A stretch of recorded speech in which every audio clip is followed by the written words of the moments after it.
Bien, rebonjour à tous. Donc j'ai le soin de la présentation de mon collègue Clément Tournier qui ne peut pas être présent pour des problèmes personnels. Et on va vous parler d'un site situé en Haute-Savoie et notamment d'un aspect plutôt mobilier. Donc le site du château de Clermont, aujourd'hui Clermont en Genevois, fait l'objet d'une première série de fouilles programmées entre les étés 2017 et 2022, et la surface étudiée durant ces 6 campagnes avoisine les 2000 m² environ. Elle a permis de caractériser 37 espaces et 4 bâtiments sur poteaux, et l'ensemble de ces opérations a livré un corpus de 8432 objets métalliques, associés au petit mobilier, fragments ou déchets de fabrication, 8438 objets qui correspondent à 8200 individus. Donc ça fait quelques caisses d'objets. Situé sur un rebord molassique en surplomb du bourg actuel et de la demeure Renaissance qui en constitue l'emblème aujourd'hui, le château de Clermont affleurait partiellement en certains points du plateau. Les fouilles réalisées se sont concentrées sur la moitié méridionale du site, donc sur la droite de l'écran, qui constitue la part de la cour haute consacrée aux communs. Et donc aujourd'hui, elle est interprétée comme étant la basse-cour du site. Une des basses-cours, puisque on pourrait en parler, mais il y en a plusieurs. Malgré l'identification de multiples structures foyères, de quelques aménagements spécifiques, et en dépit du mise au jour, la détermination fonctionnelle des espaces est encore aujourd'hui limitée. Pour les états des XIVe, XVe siècles, plusieurs espaces ont pu être caractérisés. Blanche. Comme vous pouvez le voir à l'écran, et on reviendra dessus. Notamment, on distingue un espace de circulation centrale. Alors, le pointeur, juste ici. Donc, juste ici. Un cellier qui se situe juste là. Un chai juste ici. Une pièce de stockage ici, ainsi qu'une tour plutôt défensive associée au militaria de ce côté-là. Ces interprétations restent bien limitées au regard du nombre d'espaces définis dans la zone des communs et ne participent qu'à la mise en relief des zones d'ombre qui restreignent encore notre interprétation du site. Les niveaux en place associés à l'état 11e, 12e siècle sont assez rares et n'ont été que peu identifiés lors de ces premières campagnes de fouilles. Ceux liés à la seconde phase d'occupation des communs sont en revanche plus présents, n'ayant visiblement pas fait l'objet d'un curage lors de l'abandon de cette partie de la cour haute. Aussi, l'assemblage du mobilier nous permet d'essayer de proposer une interprétation que pour ce dernier état. Présentation du corpus. Le corpus a été intégralement inventarié et partiellement étudié dans le cadre du rapport final de synthèse paru au printemps 2025. L'intégralité des éléments notables y est illustrée et inventoriée selon la hiérarchie à 3 niveaux mise en place sur la base de données artefacts. L'assemblage est dominé par les éléments ferreux de quincaillerie. Les tiges diverses, clous, plaques et plaquettes comptabilisent la grande majorité des artefacts mis au jour, avec 5609 individus. Le reste du lot, près de 2600 objets, apparaît plutôt diversifié, même si certains domaines sont largement représentés, quand d'autres demeurent anecdotiques. Ainsi, les éléments liés à l'équipement équestre et bovin est particulièrement bien illustré au travers de 1325 artefacts, dont notamment 1212 clous de maréchalerie, 50 fers à cheval, 30 fers à mulet.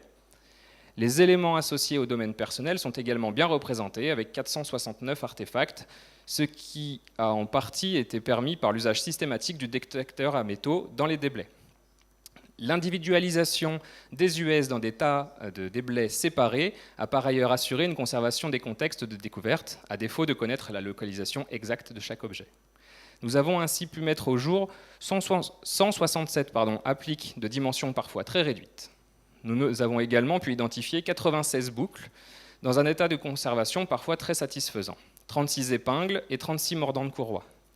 Le reste du corpus est marqué par une importante série de carreaux d'arbalète, 61, 14 pièces de jeu, pions, dés, figurines, billes, plus d'une centaine d'éléments liés aux meubles, qu'il s'agisse de pentures de charnières, d'appliques, de clous décoratifs, une quarantaine de clés, 51 couteaux et 15 serres noires. L'abondance de ce lot a rendu son traitement très chronophage, comme vous pouvez l'imaginer.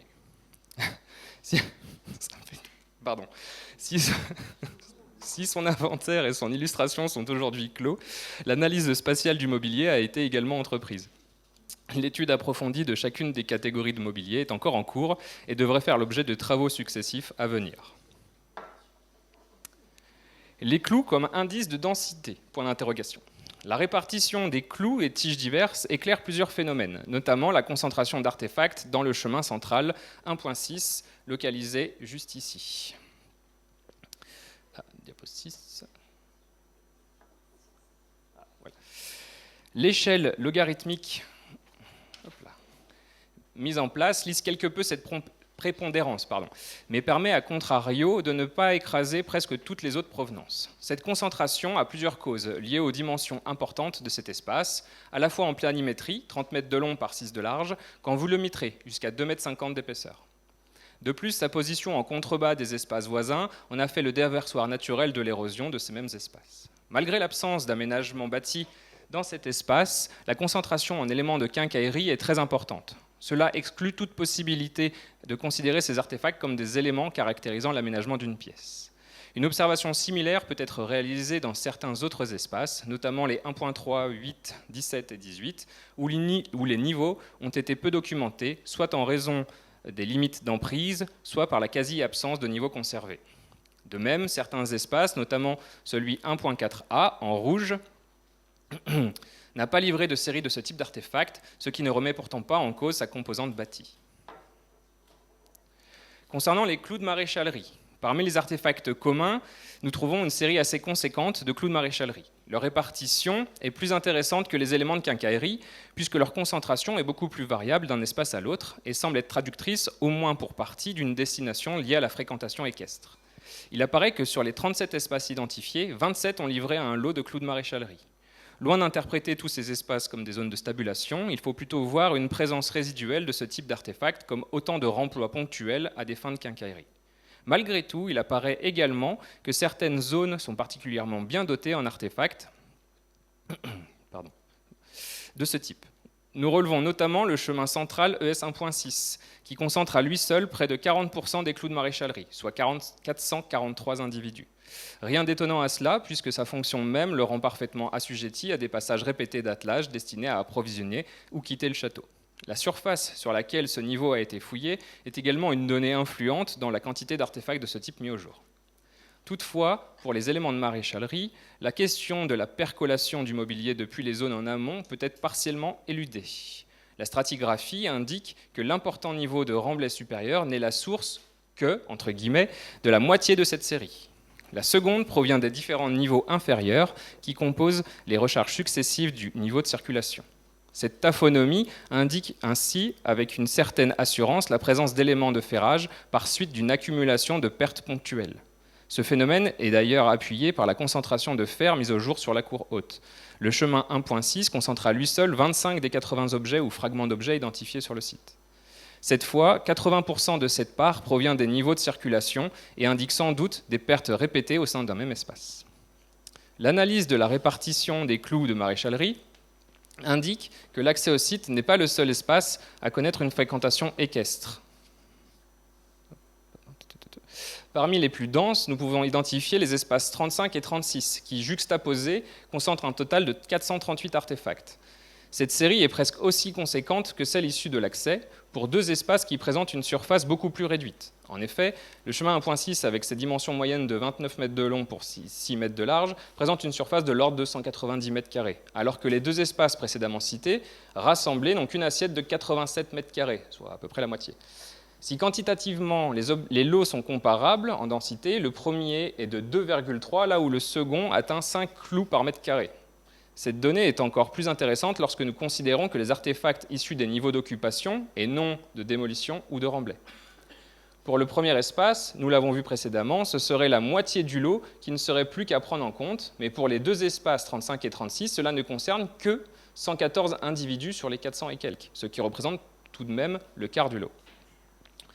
La prise en compte des surfaces fouillées pour chaque espace, ainsi que la provenance stratigraphique des objets, met en exergue des concentrations parfois conséquentes pour des zones qui ne présentent de prime abord pas une série particulièrement importante. C'est le cas notamment de l'espace 1.19, qui ne dispose que d'un lot réduit au regard de celui mis au jour dans les espaces voisins, de 19 individus. Nous relevons toutefois que cet espace, partiellement fouillé en raison des contraintes environnementales, n'a été exploré que sur 5 mètres carrés. Dès lors, la concentration de clous de maréchalerie dans cet espace est de l'ordre de 3,8 clous par mètre carré, ce qui tendrait à devenir un lot beaucoup plus important dans le cas d'une fouille exhaustive de l'espace. De plus, la provenance stratigraphique de ce mobilier accroît encore cet état de fait, puisqu'un unique clou est issu des niveaux de démolition, dont la mise en place pourrait résulter tant de l'effondrement de l'élévation de ce bâtiment que de l'effondrement de ceux situés en amont. La comparaison des densités en éléments de maréchalerie entre le chemin central et cette pièce à vocation indéterminée tendrait à indiquer une destination liée à une fonction équestre, peut-être une écurie ou un espace de stabulation. La découverte de 3 fers ou fragments de fer et d'une boucle d'harnachement dans cet espace pourrait confirmer cette interprétation qui, malgré une série limitée, tend à être réévaluée au regard des surfaces concernées.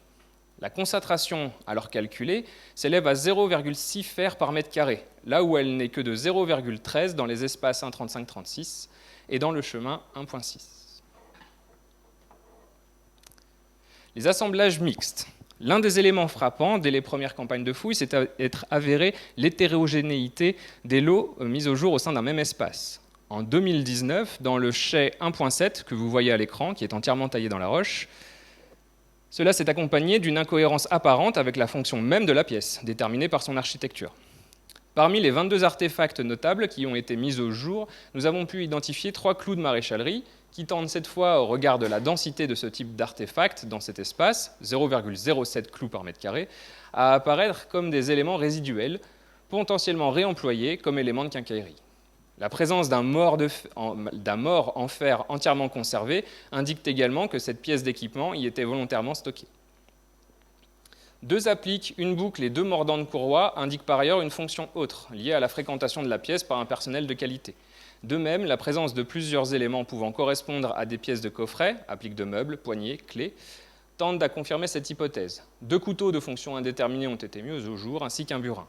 Cet assemblage hétéroclite, par ailleurs augmenté de plusieurs clous et de très nombreux fragments de tiges en fer, indique qu'au-delà d'une pièce de stockage située en annexe d'une cuisine et à proximité d'un probable pressoir, fonction qui pourrait aller de pair avec les couteaux, une vocation domestique n'est pas à exclure.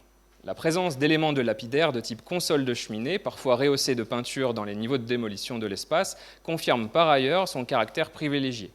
Dès lors, il devient intéressant de considérer qu'une part du mobilier de chaque espace puisse correspondre à des éléments résiduels en provenance de pièces situées aux étages supérieurs, sans que la stratigraphie ne nous permette de déterminer dans quelle mesure réaliser cette partition, l'assemblage étant souvent mêlé au sein d'un même niveau de fréquentation ou d'abandon à dominante organique. En reprenant le cas de l'espace 1.19, précédemment mentionné, où une vocation de plein pied liée à la fonction équestre est indéniable, il apparaît que l'assemblage demeure encore assez divers une fois discriminés ces éléments. Une fois discriminés, ces éléments, avec 10 artefacts liés au domaine personnel, 5 appliques, 4 boucles, un branlant, 2 au domaine économique, une aiguille à coudre, un coin, plusieurs associés au domaine domestique et 2 éléments associés à la fonction guerrière. Ces derniers, un carreau d'arbalète et une pointe de flèche, sont assez communs sur le site et sont identifiés dans 23 des 37 espaces fouillés, dans des séries assez limitées, de 1 à 6 objets, exception faite du chemin central qui en compte 25. Il est donc difficile de tirer une conclusion spécifique sur la seule analyse fonctionnelle et taphonomique de ces objets, autre que l'attestation de la présence militaire dans le château, ce qui était assez intuitif. En revanche, la cohabitation de ces objets avec des éléments caractéristiques d'une fonction équestre tendrait à suggérer que cette présence militaire serait à situer dans des espaces en hauteur. De même, les éléments associés au domaine personnel tendent vers une même interprétation, même s'il est impossible de définir si les occupants des étages dotés d'équipements militaires arboraient également les éléments d'apparat. Les divers artefacts liés au domaine domestique indiquent une pièce meublée, vraisemblablement la présence d'un coffret. Par ailleurs, si le coin peut avoir été destiné au travail de pièces de bois situées dans l'espace inférieur, ce qui a notamment livré des négatifs d'ancrage de pièces dans les parois rocheuses, l'aiguille à coudre et, dans une certaine mesure, le cerf-noir, indique également une destination liée au petit artisanat dans les niveaux supérieurs de cet espace. Le mobilier à lui seul, quelque peu semble quelque peu insuffisant pour déterminer le nombre de niveaux supérieurs, mais permet cependant d'en estimer la qualité. Il semble que des éléments plutôt communs et associés à une fonction de transformation cohabitent avec du mobilier plus opulent, qui semblerait indiquer au moins une bipartition de cet espace, potentiellement à réaliser en hauteur. L'analyse du mobilier du château de Clermont n'en est encore qu'à ses prémices, mais a permis, dès l'élaboration du rapport de synthèse, de proposer des pistes d'interprétation pour certains des espaces, dont les exemples explicités ici ne sont que les plus évidents. Si cette interprétation fonctionnelle est relativement évidente dans les cas d'un espace de plein pied associé à une fonction équestre, il est beaucoup plus complexe de déterminer quelle fonction discriminer lorsque aucun aménagement notable n'est identifié dans l'espace concerné ou qu'aucune fonction ne semble particulièrement se dessiner au regard de l'assemblage de mobilier. Des études plus approfondies sur plusieurs entités spatiales sont encore à mener et seraient susceptibles de nous éclairer sur la vocation de certaines pièces, ou comme c'est le cas pour les espaces 35-36 sur des parties entières du plateau. En l'état, nous sommes en train de lancer plusieurs nouvelles études sur du petit mobilier, ce qui devrait permettre d'avancer sur ces thématiques-là. Je vous remercie pour lui.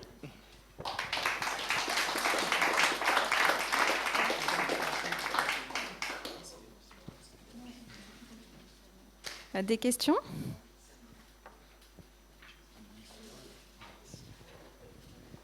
Alors, je vais essayer, ça dépend sur quoi ça tombe. On a hâte de voir le mobilier quand même.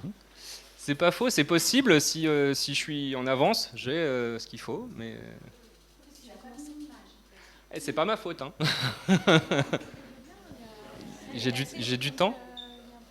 Alors, oui, moi j'ai ma question C'est dans assez mon sac. rapide. Dans les fers à chevaux qu'on a vus, il y avait des fers à mulets, c'est ça ? Pardon, excusez-moi, j'étais en train de Dans dire... les fers à chevaux qu'on a vus, Oui, il y a des fers à mulets ? Voilà, oui, c'est pour ça. tout à fait, ouais, exact. Donc, voilà. Les fers à mulets pour la période d'analyse qui est 11e, 12e siècle, c'est des choses qui ne sont pas très connues en termes de typologie. Non, même pour le 13-14, c'est un peu... Oui, c'est pour ça que je dis, en plus on est sur une chronologie un peu haute. Donc voilà, c'était juste pour souligner cette... Voilà. Oui, mais c'est...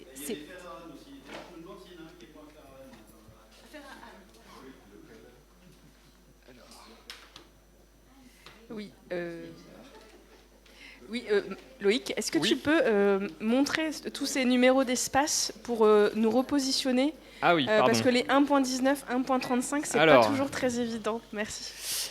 Alors, du coup, 1.19, pour la petite information, c'est ce petit bâtiment-là, dont on a l'entrée depuis le chemin central et qui se développe sous plusieurs arbres qu'on a refusé d'abattre.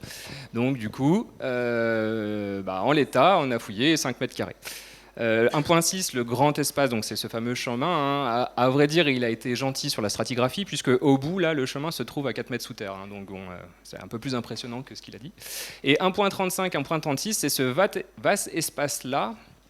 Alors, j'imagine que pour des questions de temporalité, il n'a pas voulu aller plus dans le détail, mais à vrai dire, 1.35, 1.36, dans leur première phase d'occupation, l'interprétation actuelle, au vu du mobilier et des vestiges sur poteaux de bois, correspond globalement à une écurie.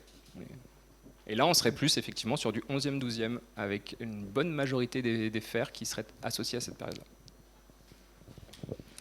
Et oui. Moi, je voulais juste intervenir sur les fers à mulets. Non, les fers à mulets au Moyen-Âge central ne sont pas rares. Ils sont même assez courants. C'est même obligatoire parce qu'on ne peut pas ferrer un mulet avec un fer à cheval. Il faut parler de fer à équidés. À l'intérieur, nous aurons les fers à mulets, les fers à chevaux, les fers à ânes. Mais on ne peut pas ferrer un fer à cheval, ne sert pas à ferrer un fer à mulet. Ils n'ont pas le même pied. Ils n'ont pas la même tournure de pied. Donc non, dès qu'on va avoir un peu de relief, les mulets vont apparaître, d'autant plus fréquemment. Et on le voit à Rougier, on le voit au castrum de Montpin à Fontvieille, on le voit sur tous les sites de hauteur, on va avoir du mulet. Et dès que le terrain est un peu difficile, même si à Coltière c'est normal, le terrain est un peu difficile, au début en tout cas de l'occupation, puisqu'on peut y accéder voilà, il y a du relief autour. Voilà, exactement, c'est animal de bas par excellence, donc voilà, c'est assez courant. Cette affaire. Je voudrais mettre en plein écran pour Merci. montrer un peu. Là. Mode plein écran. Hop. Alors, est-ce qu'il y a une autre question? Parce que du coup, on m'a demandé de montrer du mobilier. Alors, bon. Montre. Ouais, du coup, je vais passer assez rapidement sur certaines catégories qui ont beaucoup d'exemples. Donc, les fameux fers, hein, il y en a un certain lot. Je vais, le temps qui m'est imparti, je ne sais plus combien de temps il me reste. Le fameux mors qui s'apparente à être un mors de dressage, a priori, en bas à droite de l'écran.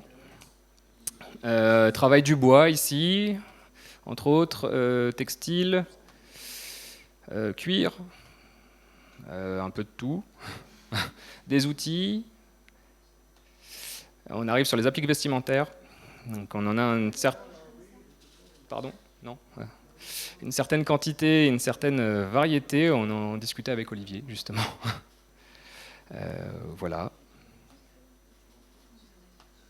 Des boucles. Voilà, il y a de tout. Toutes les tailles.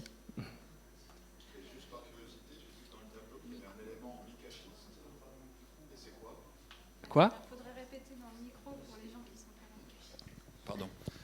Dans le tableau d'inventaire du mobilier, j'ai vu qu'il y avait un élément en mica-schiste. Alors c'est peut-être la question piège, je suis désolé. Ouais, c'est la question super piège, parce pardon, que alors, pardon. je serais incapable d'y répondre comme ça de tête. À l'occasion. Ouais, ça marche. Quelques bijoux, bon, je vais passer des aiguilles, mordants. Enfin, voilà. À l'énoncé des chiffres, vous avez compris qu'il y a beaucoup de choses à traiter et que du coup, ça va prendre un petit moment. Voilà. Sans parler du lapidaire, on a plus de 100 pièces de lapidaire qui ont été aussi... oui, et tout n'est pas encore restauré, mais voilà, les carreaux. La majeure partie du mobilier est 13-14. La majeure partie, il y a quelques éléments plus anciens, mais il s'avère que alors la basse-cour des comtes de Genève, c'est pas le sujet, mais s'est installée dans le château des seigneurs de Clermont. Et donc nous avons trouvé les vestiges du château, mais celui dernier a été inclus dans la nouvelle basse-cour. Et donc les niveaux 11e, 12e ont été largement curés. Contrairement au niveau 13e, 14e, dont a priori ils avaient tellement d'argent qu'ils ont tout laissé. Voilà. Enfin tout laissé. Une bonne partie en tout cas. Et je crois qu'on arrive au bout. Après il y a de la céramique, tout ça. Voilà. Je suis passé un peu vite, mais c'était pas le sujet. Merci Loïc. Une autre question ? Merci. On va passer à la présentation suivante, donc de Corinne Goua et David Billouin. Nouveau regard sur les carreaux de pavement du château de Treffort dans l'Ain, début du XIVe siècle. Oui, je vais vous laisser la place. Je vous indique juste... Je vous mets le pointeur ou... Non, je crois qu'on en aura besoin. Vous n'aurez pas besoin, c'est bon. De toute façon, c'est un petit droit dans les options. D'accord.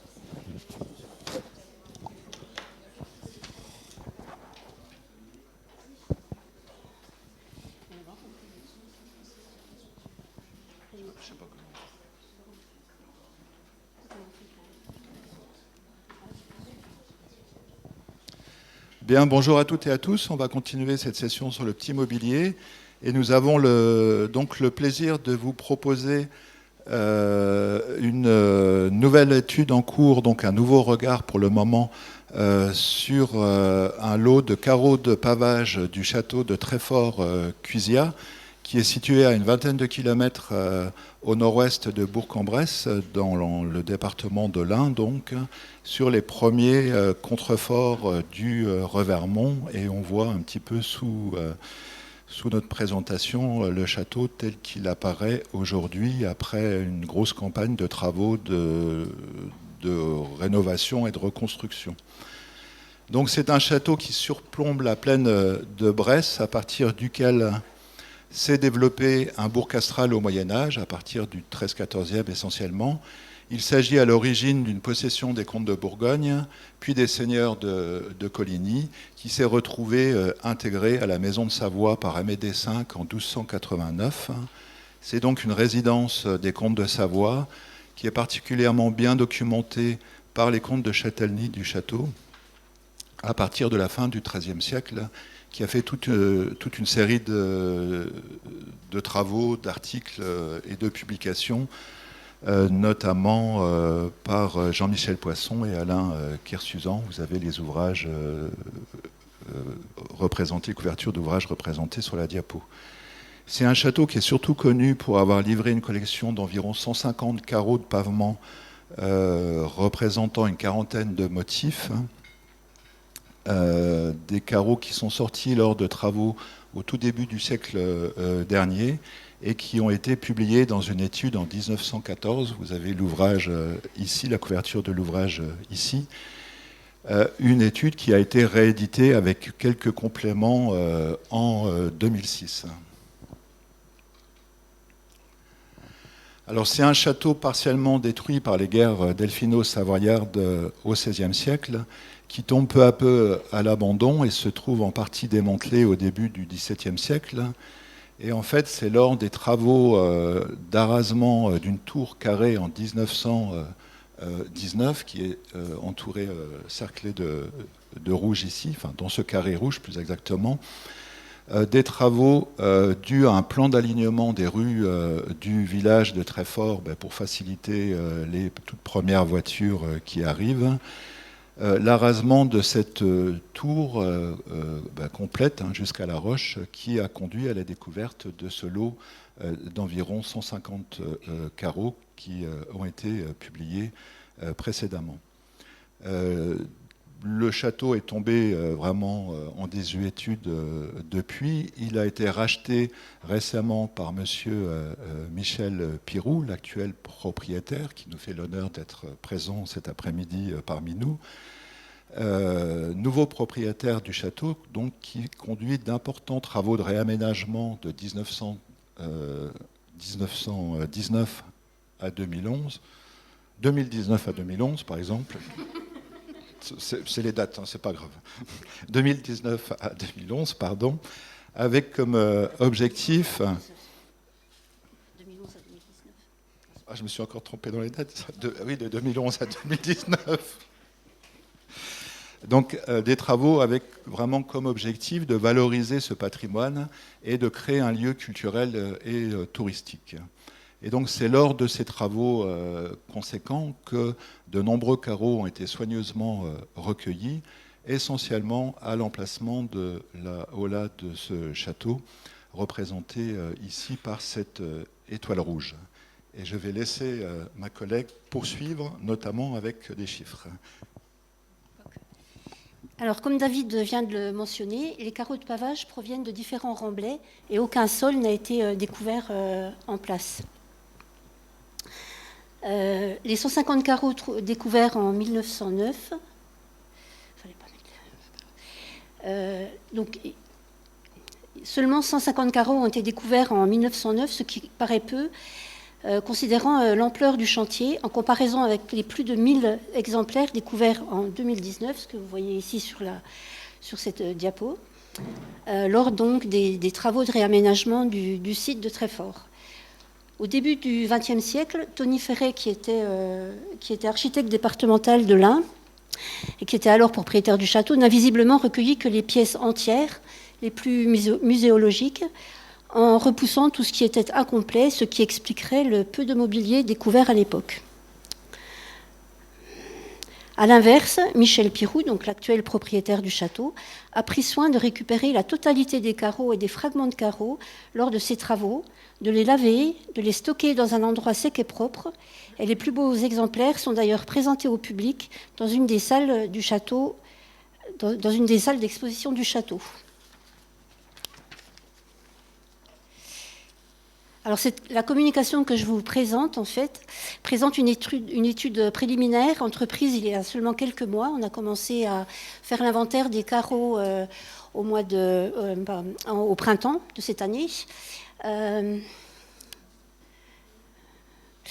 Donc moi, je m'occuperai seulement des carreaux provenant des travaux de 2019, qui ne sont encore pas tous inventoriés.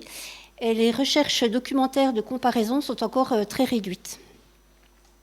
Pour l'instant, l'inventaire réalisé avec l'aide d'Anne Schaeffer, qui est également présente dans la salle aujourd'hui, qui est une bénévole qui habite dans un château proche de Treffort. Cet inventaire comprend un peu plus de 1100 carreaux actuellement inventoriés. Comme pour chaque étude de mobilier, les carreaux font l'objet d'une description précise, dimension, poids, décor, état général de la pièce. Et ils sont ensuite enregistrés dans une base de données FileMaker. Et Anne réalise des dessins de chacun des décors. Les carreaux sont ensuite rangés par type de décor dans des caisses couvertes, numérotées et stockées sur des étagères dans un local du château. Ce que vous pouvez voir oui, ici. Voilà. Ce qui était déjà pas mal avant. Les carreaux de Treffort. Les carreaux de Treffort sont remarquables à plus d'un titre. Tout d'abord, on connaît la date, le nombre, le lieu de fabrication des pièces, le nom du commanditaire et celui de l'artisan qui a fabriqué les carreaux.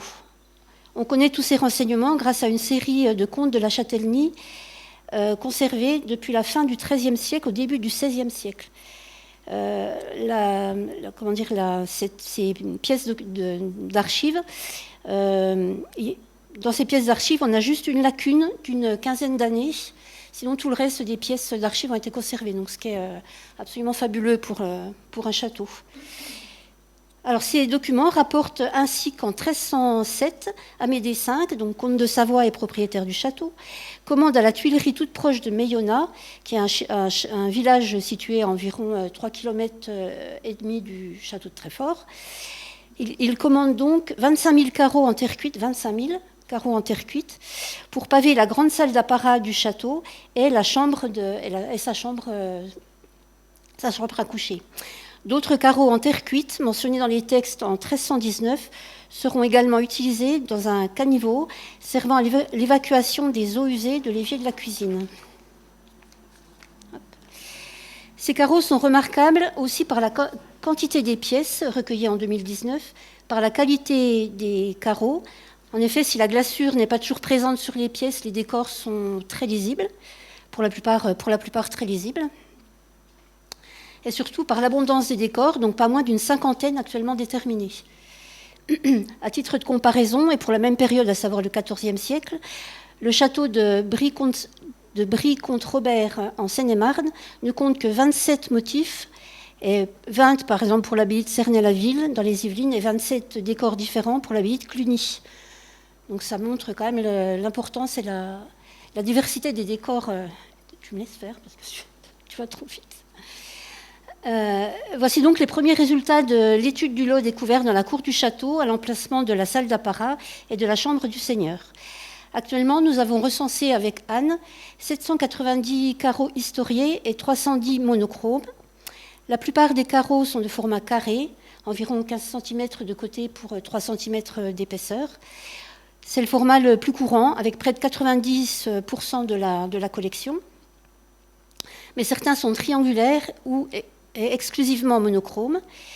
Et parfois, parfois on trouve également des carreaux rectangulaires, historiés ou non. Les carreaux monochromes servent de bordure, limitant les différents panneaux bicolores du pavage, dont évidemment on ne connaît pas du tout le motif originel, en fait, vu que ça a été trouvé que les carreaux proviennent de remblais. D'autres pièces, pas encore recensées, ont des formes plus atypiques. Certaines sont même curvilignes et s'emboîtent les unes dans les autres comme une sorte de pulse pour former un décor en arc de cercle que je vous montrerai à la fin de cette présentation. Ces carreaux dits de mosaïque sont également décorés de têtes de personnages, féminins ou masculins, ou illustrent les travaux des champs. Les carreaux sont décorés par estampage, ce qui est classique pour les carreaux de cette époque-là. Les motifs sont imprimés en creux à la surface des pièces à l'aide d'une matrice. Les décors en creux sont ensuite remplis par un engobe blanc et une fois glacurés, une fois la glaçure posée et la cuisson des pièces effectuée, ces motifs apparaîtront en blanc sur fond marron, comme vous pouvez le voir ici. On peut classer le répertoire iconographique en 4 grandes catégories: les personnages, le bestiaire, qui peut être naturel, symbolique ou fantastique, les sujets héraldiques, figures animales, fleurs de lys, etc., et les motifs géométriques ou floraux. Divers thèmes sont représentés sur les carreaux, comme les personnages. Ici, par exemple, vous voyez deux danseurs. Ce type de décor Ce type de décor, on peut le rencontrer sur divers sites. Bon, pour l'instant, comme je vous l'ai dit, la bibliographie, je suis encore vraiment qu'au début de l'étude. On trouve le même genre de décor au château de Chevigny dans le Jura. Autre thème abordé, c'est les animaux fantastiques. C'est où qu'on... Voilà. Les animaux fantastiques. Donc, en haut à gauche, un animal interprété comme une chimère, fascinant un petit oiseau selon le premier descripteur des carreaux. Là, j'avoue qu'il faut un petit peu d'imagination, parce que je ne vois pas bien la chimère, mais bon, où se trouve la chimère. À droite, un dragon qui a une tête plutôt sympathique. Et en bas, 2 oiseaux affrontés à l'arbre de vie. Ce dernier thème, issu du bestiaire symbolique, est très fréquent au Moyen-Âge. On le rencontre sur plusieurs sites du XIVe et du XVe siècle. Il symboliserait, selon les auteurs, soit l'immortalité ou soit la dualité vie et mort. Ce motif d'origine orientale apparaît en Occident dès le Moyen-Âge et on le rencontre sur de nombreux carreaux, donc au palais de la Berbie à Albi, par exemple, pour le milieu du XIIIe siècle, au château de Cernay-la-Ville pour la seconde moitié du XIVe. Donc voici, je vais vous présenter maintenant un florilège des différents carreaux classés par thème. C'est là ? Ok. Voilà, donc ici, nous avons quelques exemples de décors végétaux stylisés et de décors héraldiques, notamment la fleur de lys sur pointe. Cette fleur de lys est d'après mes recherches actuelles, est un décor très commun pour les carreaux de pavage médiévaux. Vous avez une canne-feuille, voilà, des rinceaux, etc., quoi.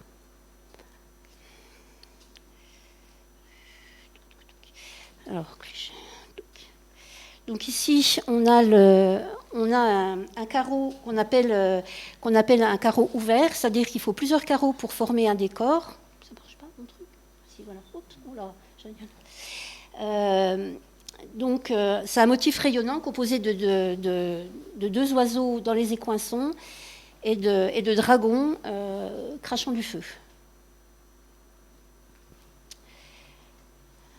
Hop. Pour les carreaux suivants, c'est le même principe. Hop. Voilà, donc ça, c'est des feuilles de chêne aux angles et une roue dentée. C'est celui-là ? Oui. Et une roue dentée de fleurs stylisées au centre. Les carreaux présentent également...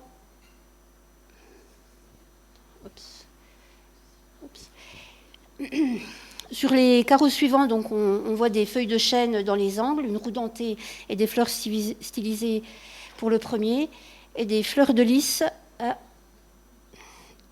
des fleurs à 8 pétales sur le prochain. Les carreaux présentent également des motifs géométriques associés ou non à des fleurs. Le motif de marqueterie, en haut à droite, est un décor très répandu du XIIIe au XVe siècle. Un autre thème, je vous passe les comparaisons, un autre thème abordé sur les carreaux de Treffort est l'héraldique, avec diverses armoiries, dont celle, évidemment, de Savoie.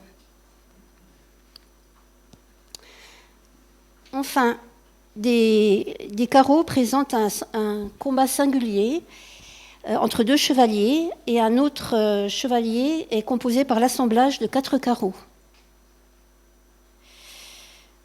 Enfin, donc les carreaux dont je vous parlais tout à l'heure, c'est ces carreaux mosaïques qu'on n'a encore pas inventoriés. Donc c'est des carreaux curvilignes, donc avec des motifs, comme je vous le disais, de personnages au-dessus, au-dessus, et puis des travaux des champs qui sont évoqués dans la partie basse.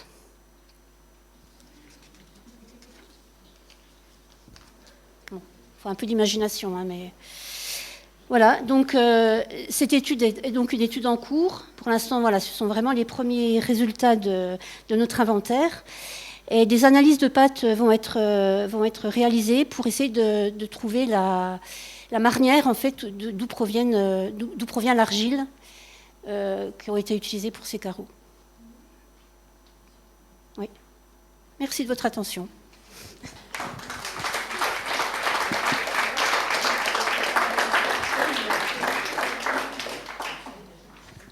Donc vous aurez remarqué qu'on n'a pas hésité à se représenter chacun.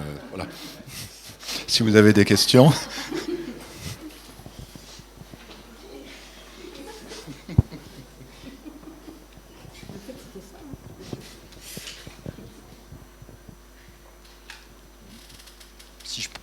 Si je peux commencer à poser une question, parce que j'entendais un peu de marmonner dans mon dos. On peut se poser la question quand même, surtout peut-être s'il y a monsieur le propriétaire dans la salle. Votre étude, elle est louable, mais elle est complètement déconnectée des informations de terrain sur les structures bâties. Pourquoi est-ce que le site, vu l'ampleur des travaux, est passé complètement sous les radars du service d'archéologie, en fait, tout simplement? C'est pas des travaux très anciens? Alors, c'est des travaux qui ont fait l'objet d'autorisations administratives tout à fait classiques et auxquelles la DRAC n'a pas répondu, d'une part. Ça, c'est pour le volet administratif. Pour le volet plus technique et archéologique, on va dire, enfin archéologique au sens large, c'est des travaux que j'ai vus en partie, que je n'ai pas suivis évidemment parce que j'ai autre chose à faire à l'INRAP, mais je suis venu à plusieurs reprises voir ces travaux. Et effectivement, c'est des travaux, c'est vraiment des niveaux de remblai, quoi. Je veux dire, j'ai pas vu de niveau en place de couche archéologique. Et ces carreaux ont manifestement été récupérés, recueillis soigneusement dans ce niveau de remblai, quoi. Donc effectivement, c'est déconnecté de toute stratigraphie. Mais il se trouve que comme il n'y a pas eu d'intervention, pas eu de suivi archéologique, que ces travaux n'ont manifestement touché que des remblais, voilà le constat, quoi. Après, on peut souligner l'intérêt du propriétaire d'avoir ramassé vraiment soigneusement tous ces éléments, de les avoir mis à disposition du public dans une présentation muséographique au sein du château. Et moi, quand j'ai vu la quantité et la variété de ces carreaux-là, je me suis dit, il faut en faire une étude, parce que c'est fantastique, quoi, en termes de nombre, de variété, de motifs. Et donc voilà le constat, en fait. Oui, tout à fait. Après, c'est vrai que même étant dans un remblai, on peut imaginer qu'en plus des carreaux, il pouvait y avoir une certaine quantité de lapidaires provenant des bâtiments qui ont été détruits et qui sont remblayés aussi. Le propriétaire a vraiment récupéré tous les objets, même les objets métalliques, la céramique, tout, quoi. Enfin, je veux dire, il a vraiment récupéré un maximum de choses réellement, quoi. Ouais. Oui, non, mais moi je pose la parce question. Que le château, en fait, était totalement démantelé en 1600, donc est complètement dérasé. Donc, au niveau de l'architecture, il reste une partie des remparts et puis la base de 2 tours. C'est tout. Oui, c'est déjà beaucoup. Alors, j'ajouterais quand même un petit complément à ma premier élément de réponse, c'est que, voilà, en tant qu'archéologue, sans jeter la pierre à qui que ce soit, on peut quand même s'étonner que ce genre de travaux se fassent sans aucune prescription de la part d'une DRAC, quoi. Voilà, tout simplement. Après, ça ne me regarde pas, c'est pas mon rôle, mon travail, mais ça peut paraître un peu étonnant, quoi. Pour passer à une autre question, face à la diversité, face au nombre de représentations, face au nombre, en fait c'est 2 questions en une, c'est est-ce qu'il y a des traces claires d'utilisation de ces carreaux avec des mortiers en dessous, etc. Et deuxième chose, est-ce que ces carreaux, vu que le lieu de production est vraiment tout proche, est-ce que ces carreaux, on peut s'imaginer qu'ils ont été récupérés, mais qui sont issus d'une production qui est totalement décorrélée du château au final. Qui est complètement, pardon. Totalement décorrélé du château. Même si, parce que c'est quand même fou cette diversité de décors. Pour 2 pièces et un caniveau. Non, c'est 2 pièces. Le caniveau, c'est des carreaux monochromes. C'est vraiment une question de personnes qui n'y connaissent rien. Hein, oui, oui. Voilà. En fait, grâce aux archives, on peut restituer le plan, ce qu'a fait ce qu'a fait Jean-Michel Poisson dans son ouvrage. On peut restituer le plan, en fait, avec les dimensions des différentes pièces. Pour l'instant, j'ai commencé à essayer de savoir combien on pouvait mettre de carreaux dans ces deux pièces, parce que la pièce de réception est énorme. Enfin, c'est une très grande pièce. Et la chambre du Seigneur également, quoi. Mais on est loin quand même des 25 000 carreaux qui ont été commandés en 1307. Donc, qu'est-ce qu'ils ont fait du reste ? Alors, dans l'étude publiée en 1904, ils ont fait des comparaisons. Ils ont repris ces comptes de Châtellenie, etc. Et ils ont trouvé des carreaux très similaires au niveau des motifs sur le château d'Orgelès, merci.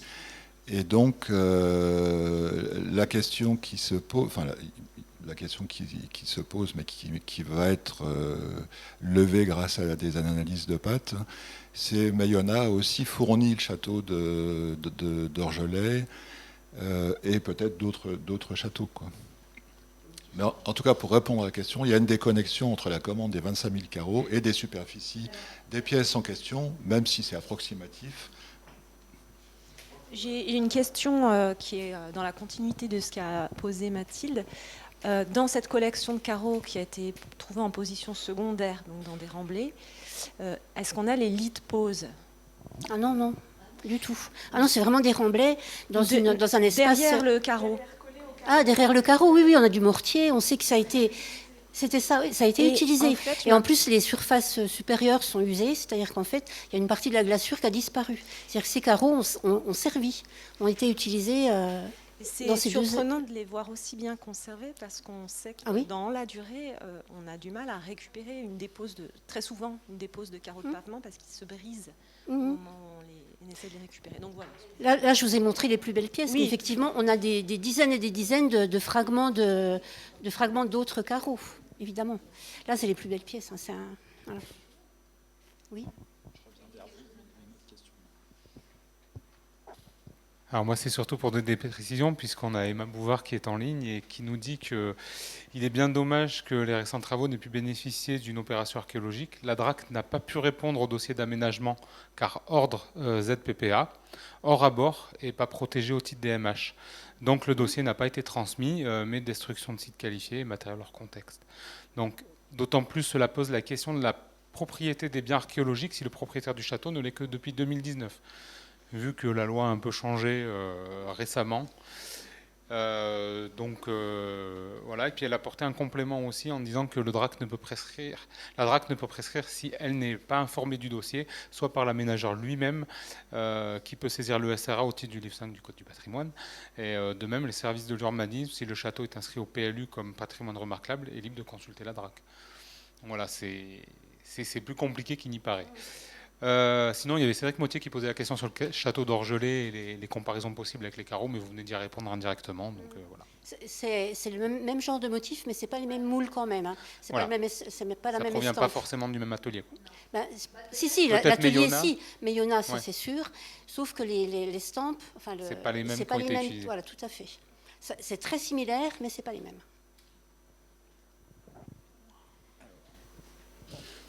Peut-être une dernière question. Oui, je pense qu'il faudrait revoir le texte. C'est un conte de Châtellenie, si j'ai bien compris. Mais sauf erreur de ma part, c'est dommage, même Nicolas est parti. Mais je crois que me souvenir que le mille est une unité de surface qu'on utilise pour les couvertures, enfin tout ce qui est lié à la terre cuite. C'est pas forcément 25 000 carreaux. C'est spécifié 25 000 carreaux. Oui, c'est écrit 1000, mais le 1000, il ne faut pas le lire comme 1000 carreaux. Ah, d'accord. C'est le 1000, c'est une unité. Alors, je ne sais plus à quoi ça correspond. C'est surtout, on le voit, je l'ai souvent vu pour des toitures. D'accord. Alors, je n'ai pas le détail, donc je ne peux pas dire, mais voilà, c'est en tout cas, à mon avis, pas 25 000 carreaux. Je pense que ça D'accord, très bien. Ouais.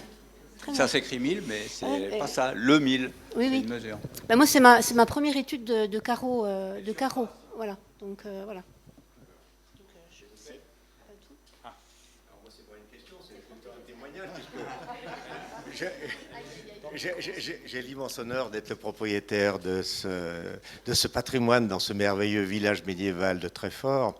Et je vous rejoins tout à fait, bien que n'étant pas du tout historien, ma carrière professionnelle s'est déroulée bien loin de tout cela, mais je me disais que ce n'était pas possible qu'il y ait eu de la part de Amédée V une commande de 25 000 carreaux, même en y associant le château d'Orgelès, sur les surfaces à couvrir, on va dire pour le confort des comtes, mais surtout des comtesses, hein, notamment Marie de Brabant.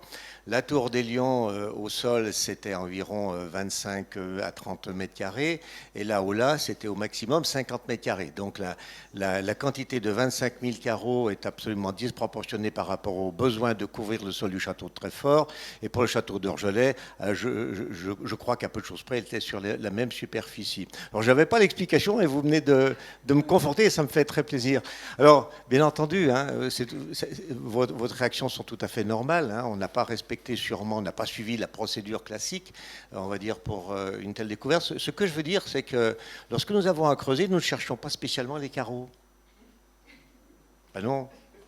On n'avait pas de preuves, pas de certitude qu'il y en existait autant, puisqu'on pensait que Tony Ferret, en 1910, avec la démolition de la ruine des Tours des Lions, il en avait trouvé l'essentiel. En fait, on cherchait tout simplement le fameux tunnel du château de Treffort qui permettait au comte et à la comtesse de se sauver par la campagne. Or, ce tunnel, malgré les travaux que nous avons entrepris, nous n'avons jamais retrouvé le tunnel. Et puis un jour, eh bien, on a enfin trouvé un premier fragment de carreau qui nous a encouragés à continuer. Et là, je veux dire que pour les trouver, ça n'a pas été très difficile parce qu'ils étaient concentrés sous une surface extrêmement faible. Sûrement que le plancher de là-haut-là, après la démolition du château, a pourri, hein, les poutres de bois ont pourri, et les carreaux ont tout simplement, les carreaux mal fixés, hein, bien entendu, ont tout simplement glissé au fond des caves. Et ensuite, les différents remblais du château, la pierraille des remparts, la pierraille des murs, le toit, les tuiles, ce qui fait que les carreaux étaient, entre guillemets, plutôt bien protégés, bien installés, bien à l'abri de l'érosion du temps, et ils attendaient tout simplement qu'on vienne les chercher.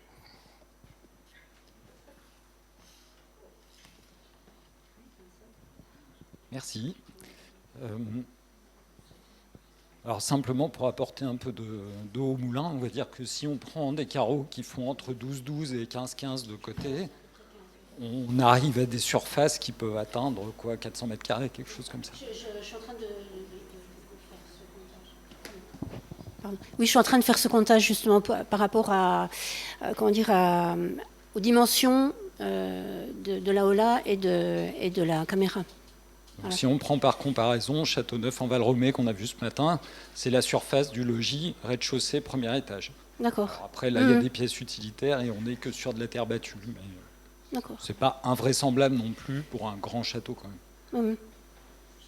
Okay. À discuter, les histoires de surface.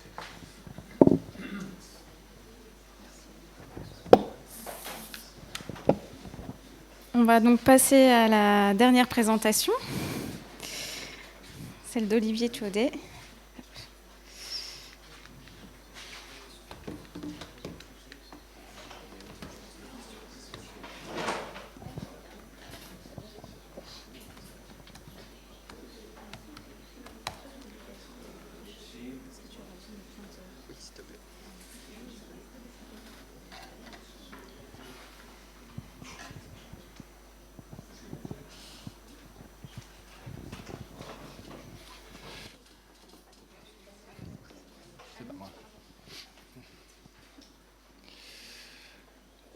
Donc bonjour, je suis archéologue à la société Hadès. Donc je suis à la fois responsable d'opération, donc j'interviens sur le terrain, et spécialiste instrumentum. La spécialité instrumentum, c'est issu de ma carrière universitaire, on va dire de ma formation universitaire, où j'ai développé une thèse sur plus exactement tout ce qui était en rapport avec le costume. Mais j'étudie tout. Alors, lorsque les organisateurs de ce colloque m'ont contacté en mai, ils souhaitaient savoir s'il m'était possible de proposer une communication mettant en évidence pour le sud-est de la France les différences de culture matérielle entre les sites castraux et les sites urbains. Sujet complexe. Traiter un seul sujet, en effet, nécessite de disposer d'un solide corpus de sites avec une quantité de matériel suffisante et étudiés de façon qualitative. Ceci pour pouvoir être significatif et ainsi être traité statistiquement au besoin. Là est le problème. Le mobilier issu des contextes urbains du quart sud-est de la France ne répond pas à ces critères. Par exemple, lors de travaux sur le mobilier médiéval et moderne de Marseille, qui ont été publiés dans le cadre d'un ouvrage collectif en 2014, j'ai été confronté à l'impossibilité d'étudier le mobilier en fer. Pas de budget pour faire des radiographies. Donc, quand ça représente quand même 90% du mobilier au bas mot, au minimum, on peut dire que 90% du mobilier n'a pas été étudié. Objet mal conservé, parce que les remontées salines ont abîmé, ont corrodé le fer. Donc, soit un nettoyage, soit de la radiographie nécessaire. À Avignon, cette fois-ci, on a de superbes collections, mais inaccessibles jusqu'à récemment avec le changement de direction du service archéologique du Vaucluse. Donc là, j'espère que ça va pouvoir se débloquer. Était inaccessible avant parce que l'accès aux données de fouilles était interdite et les rapports n'ont jamais été rendus. À Aix-en-Provence ou à Nice, là, le problème, c'est que la ville moderne a arasé grandement les niveaux médiévaux. Donc, avec toutes ces problématiques, on se retrouve avec des corpus en contexte urbain faibles en comparaison d'un seul site médiéval castral. Donc, on ne peut pas dire grand-chose. Donc, j'ai recentré ma communication sur les seuls châteaux et modes castrales. Alors, pour cette présentation, j'ai ciblé 6 sites qui me semblaient répondre par la qualité des données à la question que je voulais leur poser. Donc, la motte de la Rocca à Niozelle, dans les Alpes de Haute-Provence, fouillée par Daniel Mouton. Le site d'Allemagne en Provence, encore fouillé par Daniel Mouton. La Moute, encore fouillée par Daniel Mouton. Le Castellet, fouillé par Maria Cristina Verano en collaboration avec Daniel Mouton. Le Castrum du Montpan, fouillé par Véronique Renaducci, Jean-Christophe Triglia et Marie-Laure Lahari. Et le fameux Castrum Saint-Jean de Rougier, l'un des sites fondateurs de l'archéologie médiévale en France, fouillé par Gabriel Desmions-Archimbault dans les années 60. Sinon, les autres sites sont des fouilles assez récentes. Donc, on va dire fin des années 90 ou plus anciens pour la Niozelle et années 2000, 2010. Donc, nous avons un corpus de sites qui va être à la fois autour du 10e, 12e siècle et un autre corpus de sites qui va être 12e, 15e siècle, grosso modo, ce qui va être utile pour faire des comparaisons.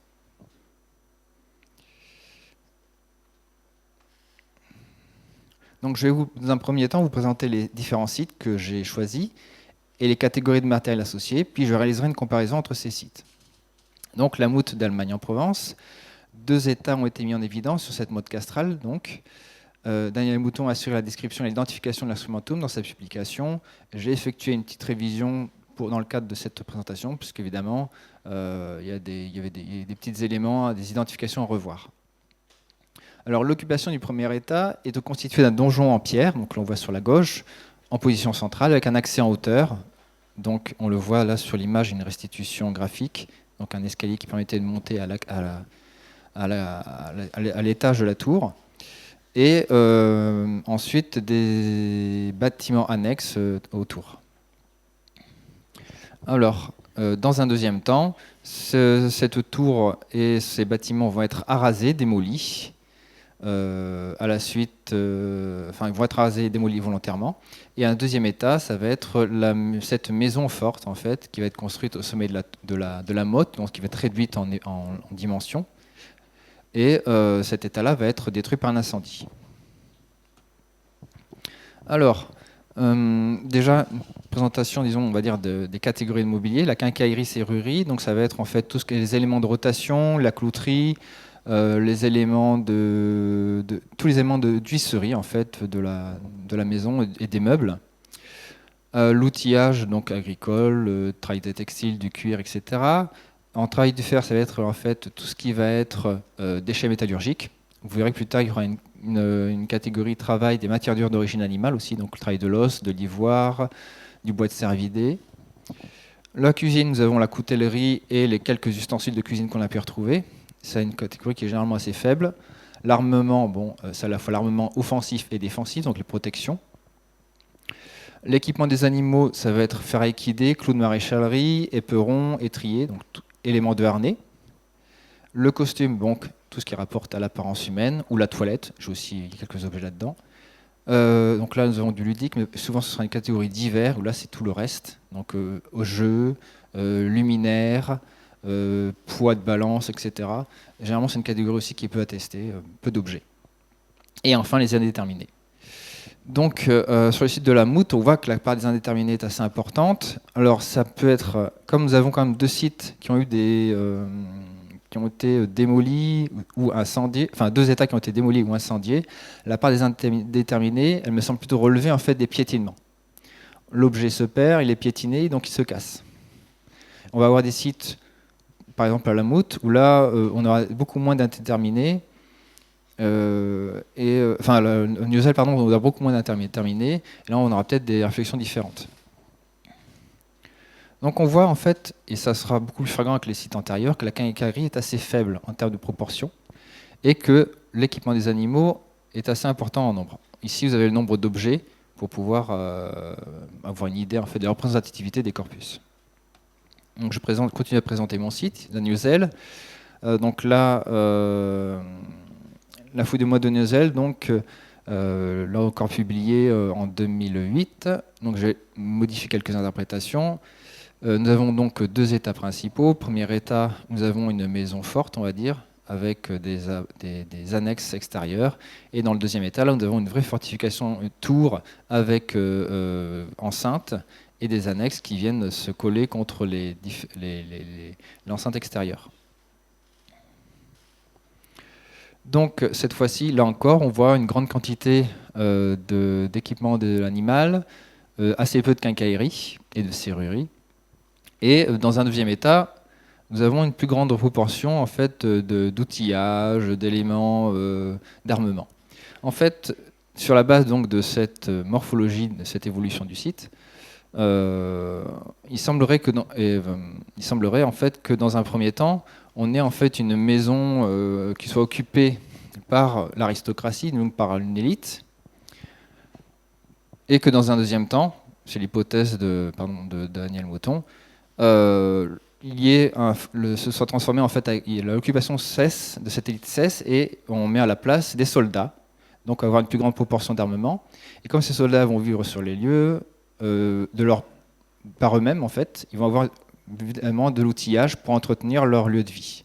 Alors que dans l'état primaire, l'élite ne va pas forcément faire ses travaux d'entretien, ce sera plutôt des éléments extérieurs, donc population extérieure qui fera ses travaux. Donc ils vont manquer sur le site en eux-mêmes, puisque ces personnes vont venir avec leurs outils.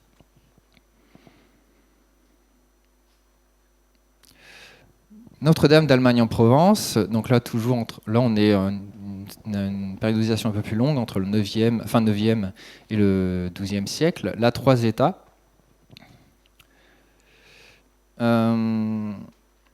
Donc c'est un éperon qui a été barré par un fossé. Donc on le voit au nord-est. Voilà. L'état 0 correspond à un grand bâtiment rectangulaire bordé sur plusieurs côtés par une galerie puis une palissade. Donc c'est un bâtiment d'habitation, certainement pour élite. Dans le deuxième temps, on va avoir un donjon avec des bâtiments annexes qui vont s'installer tout autour. Là, c'est une étude en cours. Enfin, j'ai terminé l'étude et la publication est à venir. Et dans un troisième état, donc qui s'appelle l'état 2, nous avons l'occupation change encore. Nous n'avons plus qu'un seul bâtiment entouré d'une palissade. Dans ces différents sites, dans ces 3 premiers sites, l'étude de la faune a mis en évidence qu'on consommait de la viande de qualité à travers les ossements conservés, donc les ossements de faune conservés. On a vu en évidence la qualité de la viande utilisée. C'était les plus beaux morceaux, les plus gras qui étaient consommés. Donc ça signait quand même une certaine élite, même lorsque il n'y avait plus que des soldats. Donc l'hypothèse, là encore sur la base du mobilier et d'organisation de l'occupation, c'est que dans le premier état, on aurait une occupation aristocratique qui a ensuite une occupation militaire qui serait détruite par un incendie Et suite à cet incendie, on aurait enfin une maison qui acheverait l'occupation. Donc retour à une occupation. Le site en fait se réduit en hauteur au fur et à mesure qu'on remblaye, et donc à la fin, la superficie d'accès et la superficie est assez réduite. Alors la proportion d'objets, j'ai pu essayer de déterminer, voilà, j'ai fait des cartes de répartition en fonction de la localisation des objets par secteur, et on voit en fait que les zones de dépotoir, donc par exemple il y a une gestion des zones de dépotoir, par exemple au nord-est, et des espaces, les espaces de vie en fait. Par exemple là, nous sommes sur l'état 0. Donc on voit très clairement en fait qu'il y a une gestion des déchets qui, quelle que soit leur nature, sont toujours systématiquement rejetés au même endroit. Que ce soit les déchets métallurgiques, l'équipement des animaux ou les artefacts en général. La quincaillerie, assez réduite à cette époque-là, où le coutellerie et les outillages sont peu attestés, donc les cartes de répartition donnent assez peu d'informations. Ce qui est intéressant, et on va le voir aussi avec les états ultérieurs, c'est que pour ces sites en fait, du haut Moyen-Âge, Moyen-Âge central, la quincaillerie est très peu présente, donc on est sur une architecture en bois et terre, ou bois-terre, ou parfois pierre, qui utilise très peu le fer en fait. Et on verra pour les périodes extérieures que c'est totalement différent. C'est également exact aussi pour la serrurerie. On a très peu d'éléments de serrure. Alors ça ne veut pas dire que je n'utilise pas de la serrurerie, ça veut simplement dire que cette serrure n'utilise pas forcément beaucoup de fer. Ça peut être de la serrurerie en bois.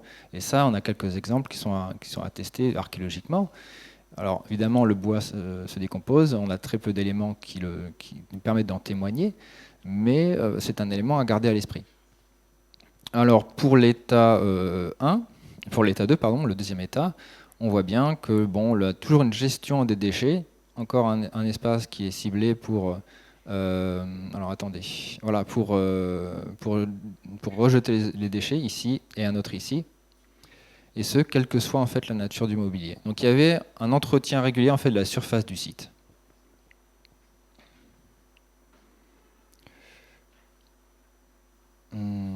Oui. Pour le dernier état, là par contre, on a toujours un élément de dépotoir, semble-t-il, au nord du site, mais c'est beaucoup moins évident. Disons que la gestion des déchets est beaucoup moins évidente. On semblerait qu'on ait beaucoup moins fait attention à l'entretien des sols, en fait, à l'entretien de l'environnement dans lequel les gens vivaient. Au niveau de la proportion de mobilier, donc là toujours les quantités de mobilier qui permettent d'attester ou non de la représentativité des corpus, on voit toujours cette partie importante en équipement des animaux, la quincaillerie assez réduite, et on voit donc cette proportion des animaux qui augmente avec les derniers états. Ici, l'état 2A, nous avons beaucoup d'éléments de travail de la matière d'origine animale. Là, c'est le travail du bois de cervité. Beaucoup d'éléments de plaquettes, beaucoup d'objets, de déchets qui ont pu servir éventuellement à fabriquer des manches, etc. Donc on voit qu'il y a un changement d'occupation entre les états 0 et 1, où on trouve aussi du travail du fer. Donc un entretien, en fait, il devait y avoir un forgeron ou quelqu'un qui travaillait le fer à proximité ou sur le site. Et lorsque on est dans le dernier état, donc voilà l'état final ici avec la maison entourée par la palissade, on est plutôt dans la même occupation. On a une occupation tout d'abord domestique, et là beaucoup plus réduite parce qu'il y a un incendie qui met fin à l'occupation de A. Et ça se voit en termes de mobilier, beaucoup moins d'objets. Autre site, le Castellet d'Allemagne en Provence. Donc là, étude qui a été publiée récemment, auquel j'ai participé. Donc moi pour Sylvain Vondra pour tout ce qui était armement, et moi pour le reste. Avec une occupation, donc voilà, une hola, une écurie, des puits, la forge, le fournil pour cuire le pain entre autres. Là encore, on a fait un travail sur la répartition des objets qui a mis en évidence, donc, qui a permis d'interpréter cet espace-là comme la forge. Ici, un espace sans quasiment de mobilier archéologique, qu'on a interprété comme étant l'écurie, puisque, de manière générale, si on ne veut pas blesser les chevaux, le moins il y a de déchets par terre, mieux c'est. Donc c'est ça qui a conduit Daniel Mouton à faire cette interprétation. Et ensuite, l'Olla, où là, le mobilier provient à la fois du rez-de-chaussée et des étages, puisqu'il a été démontré qu'il y en avait un, au moins un. Donc ce site, la quasi-totalité du mobilier retrouvé date de la seconde moitié du XIVe siècle, au moment où le site est occupé par une bande armée, qui ratisse la région et qui se sert du Castellet comme point de base pour rayonner. Et ce mobilier donc, nous montre une grande proportion, une proportion assez notable en armement, qui paraît réduite là, en termes de pourcentage, mais il faut voir aussi la quantité de mobilier. On a une quantité d'armement en fait, qui est assez énorme. La quincaillerie-serrurerie, en fait, c'est en fait tous les éléments de huisserie et de clouterie, de charpente, etc., de meubles, qui vont en fait être détruits à la fin, une fois que la bande armée va recevoir sa rançon, le site va être arasé. On va récupérer les pierres et en fait, il est probable que tout ce qui n'était pas pierre a été laissé sur place. Et on se retrouve avec une quantité de quincaillerie-serrurerie qui est assez énorme. Mais même si elle n'est pas étonnante, on va le voir pour les sites de cette période-là. Par exemple, pour le site du Mont-Pan, donc là, nous avons les espaces qui ont été fouillés en rouge. Là, c'est un travail que je suis en train de faire. On voit tout ça fait. Donc là, nous avons un corpus de 15 objets. Donc la ligne à la phase 1, la plus ancienne, qui est 11e, 12e siècle, est à oublier. Elle n'est pas représentative du tout. Mais on voit que cette quantité de quincaillerie qui est très importante donc à partir du second moitié du XIIIe siècle. Donc une part déterminée qui est acceptable, qui nous permet quand même d'avoir des interprétations. On va revenir sur le Mont-Pan et sur ces autres sites à la fin. Dernier site, Castrum-Saint-Jean-de-Rouget. Là, c'est encore un travail en cours que je suis en train de réaliser. Long travail de révision du matériel, donc en allant dans les entrepôts, essayer de retrouver les objets. Donc la plupart ont été conservés, donc ça c'est bien. Et revoir les identifications, parce que depuis les années 60, même si le travail était publié dans les années 80, il y a énormément de choses qui ont changé dans la connaissance, et cette révision est nécessaire. Il y a beaucoup d'objets aussi qui n'ont pas été dessinés, parce qu'il n'y avait pas la place de tout dessiner, et de tout comprendre. Donc là, on voit bien, et c'est attesté dans la thèse, que la quincaillerie n'a pas été systématiquement ramassée. La plupart des clous n'ont pas été ramassés. Donc ça nous empêche de comprendre un certain nombre de choses. Par exemple sur les couvrements des espaces. Autant à Mont-Pan, nous avons des vestiges qui ont été parfois incendiés d'ailleurs, même c'est très intéressant en termes de couverture, qui vont nous permettre d'avoir des idées sur les types de clous employés en fonction des espaces, et on voit des différences. Autant là, vu l'absence quasi totale de ramassage des clous, cet aspect-là de la réflexion disparaît. Et ce qui va nous rester, on voit aussi qu'il y a assez peu déterminé par les périodes où il y a le plus d'objets. Ça veut dire qu'il y a eu des choix dans les ramassages, dans la conservation du mobilier pour le site de Rougier. Donc, on va revenir sur l'identification, vite fait en fait, sur ces graphiques. Alors, pour les 10 et 11e siècles, ce qui tranche, bien évidemment, c'est la proportion d'éléments d'équidés, de harnachement, d'équipement des animaux, la faible proportion de quincaillerie-serrurerie, alors que pour les périodes postérieures, surtout donc l'Allemagne, le Castellet et le Mont-Pan, on voit cette quincaillerie qui augmente, qui atteste de l'utilisation de plus en plus fréquent du fer dans la construction ou dans la menuiserie. Si l'on enlève tout ce qui est indéterminé et quincaillerie autre que la serrurerie, on a d'autres graphiques qui sont intéressants à exploiter. Donc on voit la faible proportion de la serrurerie, ici en vert, qui devient beaucoup plus intéressante pour les périodes postérieures. Donc le fer est de plus en plus utilisé dans la serrurerie, ce qui ne veut pas dire que la serrurerie en bois n'existait pas avant. Au Mont-Pan, on a clairement des palâtres qui étaient fixés sur des morceaux de bois. Donc voilà, c'est ça qu'il faut garder à l'esprit. C'est qu'il y a ce qu'on ne peut pas attester, donc ce qu'on ne peut pas prouver, le bois en fait qui a disparu, donc on ne peut pas prouver l'existence. Finalement, il faut le conserver son potentiel à l'esprit pour interpréter les vestiges. Alors, et ce qui est assez caractéristique aussi des périodes postérieures, 13e, 15e siècle, c'est la part des accessoires de costume qui augmente. Et ça, j'ai pu le démontrer dans ma thèse, c'est qu'à partir de la seconde moitié du XIIIe siècle, on a un boom en fait, de la production d'accessoires du costume, donc les boucles de ceinture, les épingles, les boutons, les éléments décoratifs dans le costume, qui sont en fait reliées à un intérêt de plus en plus grand en fait, pour l'apparence, pour ce que l'on donne à voir à l'autre. En fait, c'est la partie de soi que tout le monde perçoit. Et on le voit, par exemple, au Castrum Saint-Jean, vous pouvez reporter à la publication, on va avoir une collection d'appliques de ceinture, de boucles de ceinture de très grande qualité. Et que, bizarrement, on ne trouve pas ailleurs. Oui, parce que, en fait, à un certain moment, alors là, c'est difficile, le travail de thèse, en fait, c'est pas appesanti d'Amance Archambault, c'est pas appesanti sur cet aspect-là, mais la qualité du matériel métallique, en rapport avec le costume, nous indique la qualité des occupants. Parce que ce sont des objets qui sont rares et dont on trouve rarement, enfin quand on le trouve ailleurs, c'est toujours dans des contextes particuliers, bien identifiables comme étant généralement qualitatifs en termes d'occupation. Donc ça, je vais bientôt terminer parce que je veux que j'arrive au bout de mon temps. Je vais essayer de ne pas trop dépasser. On est vraiment dans une civilisation du fer. Avec des pourcentages entre 90 et 98% de quantité de fer, que ce soit en nombre ou en masse, dans le mobilier archéologique. Et ça, quelle que soit la période d'occupation de ces sites castraux. Alors, ce que je vous ai présenté, c'était un survol en fait, des possibilités d'études de mobilier métallique. En 20 minutes, c'était pas possible. J'aurais pu faire un temps infini sur ce sujet-là. Qu'est-ce qu'on peut en conclure? Alors, je vais me reporter à mes notes, ce sera plus facile. Alors, certains objets donc, sont bien évidemment les témoignages de la présence des élites ou d'hommes en armes. Par exemple, à la Moute, en Allemagne en Provence, on a ces objets, des pions de tric-trac, un élément de cordier pour instruments de musique. Des objets d'ailleurs, on voit bien sur ces sites castraux, c'est que les pions d'échecs de tric-trac, on les connaît pour les 11e, 12e siècles, on ne les connaît pas après. Il y a une période où ces jeux en fait, sont très à la mode.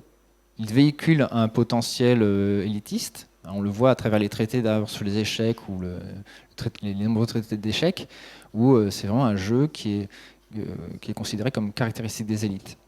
Évidemment, on va avoir de l'armement, mais cet armement, on le retrouve sur tous les sites. Et pas d'une façon qui nous permette de dire « Ah là, vraiment, il y avait une occupation militaire importante. » quoi. Non, on en retrouve partout. C'est-à-dire qu'il y a des hommes en armes, oui, mais ce n'est pas leur activité principale, ou alors ils ne sont pas là en nombre majoritaire. Dans les mottes, lorsqu'on parle de fortin militaire, c'est les gens, en fait, ils font tout. Ils sont peut-être soldats, mais c'est comme à Coltière, ils font d'autres travaux en même temps. Il faut qu'ils vivent. Ils sont en partie autonomes, au moins, c'est certain. À Saint-Jean-de-Rougier, on voit cette tablette à écrire, là, en ivoire. Donc, c'est aussi ces matériaux utilisés. Le bois de serre, l'ivoire, c'est vraiment des matériaux qui sont assez typiques des élites. Lorsqu'on va travailler sur des sites ruraux, c'est des matériaux qui deviennent très rares, voire inexistants. Alors bon, pour la tablette à écrire de Saint-Jean-de-Rougier, la qualité d'exécution est assez médiocre, donc l'artisan à qui on a demandé de faire ce travail n'était pas le plus qualifié, mais bon, c'est quand même un objet élitiste. Il faut déjà savoir écrire pour l'utiliser. Bien évidemment, le harnachement, certains éléments de harnais. Le cheval est un animal qui coûte cher à entretenir. Alors, c'est moins le cas pour les bêtes de somme, mais posséder certaines bêtes de somme, en tout cas pour les périodes hautes, c'est quand même un signe de richesse, parce que c'est un animal qu'il faut pouvoir entretenir, en effet, et soigner si on veut l'utiliser sur le long terme. Donc, et là, je vais ma dernière phrase, et après j'arrête. Multiplier les études de matériel, ça va devenir une nécessité si on va avoir des réflexions sur les cultures matérielles en fonction des types de sites. Là, sur tout le sud-est de la France, j'ai 5 sites qui peuvent être utilisés pour raconter une histoire. Généralement, on a des sondages sur un château, on a 10 mètres carrés fouillés, on a 3 objets sortis, et on ne peut rien raconter. Donc en fait, ça va pouvoir progresser sur la compréhension des cultures matérielles, que ce soit en contexte urbain ou quel que soit le contexte, en fait, ça va nécessiter d'avoir des ampleurs de fouilles qui soient significatives. Voilà, je vous remercie pour votre attention et je n'ai pas trop dépassé.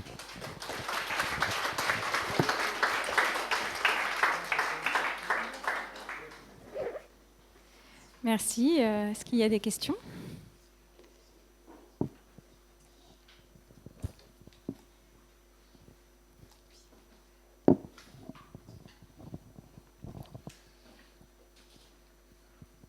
La question est peut-être pas tout à fait adaptée à votre présentation, mais moi je suis quand même un peu surprise de voir que Dans un cas, on dit c'est une écurie parce qu'il y a beaucoup de clous.